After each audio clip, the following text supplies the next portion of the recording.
Teemu tässä Makiatekiltä, morjesta. Hei, mitä elinkaarihallinta tarkoittaa just sun työssä tai millaisia asioita se tuo sulle mieleen?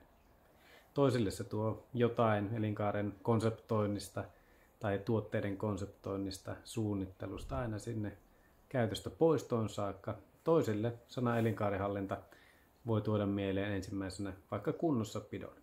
Ja nämä on ihan oikeita asioita kyllä, mutta elinkaarihallinta pitää sisällään myös kyllä paljon muutakin. Se voi merkitä vaatimusten hallintaa tai lainsäädännön tuomia asioiden ja niiden huomioimista siinä omassa toiminnassa, mutta se on ennen kaikkea järjestelmällistä suunnittelua teknisen suunnittelun rinnalla. Se voi tarkoittaa tiedon keräämistä ja data-analytiikkaa, koneoppimismenetelmiä ja muita, mutta se voi tarkoittaa myös käyttöturvallisuuden, käyttövarmuuden tai mikseipä asiakassuhteiden parantamista. Mutta kokonaisuutena me voidaan ajatella, että elinkaarihallinta on kuitenkin semmoinen integroitu ja iteratiivinen osa vastuullisen yrityksen ihan jokapäiväistä toimintaa, jolla voi olla myös liiketoiminnallisia etuja.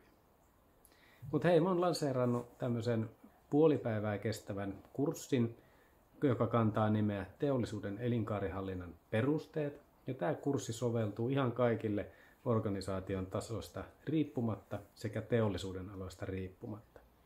Tässä kurssissa käydään läpi johdanto tuotteen elinkaarihallintaan, sen eri osa-alueet, kustannusten painopistealueet ja sitten digitalisaation vaikutus, miten erilaisia järjestelmiä voidaan integroida keskenään ja miten niistä voidaan saada parhaat tiedot läpi, jotta se tukee sitten kokonaisuudessaan sen tuotteen tai prosessien toimintaa.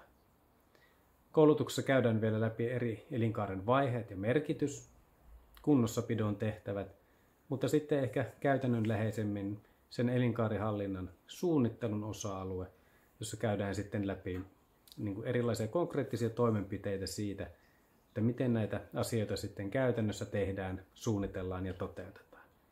Mutta jos ei kiinnostu tästä kurssista tai muista yritykseni tarjoamista palveluista, niin laita mulle mailia osoitteeseen teemu@makiatech.fi tai vieraile mun yritykseni verkkosivuilla www.makiatech.fi. Morjes!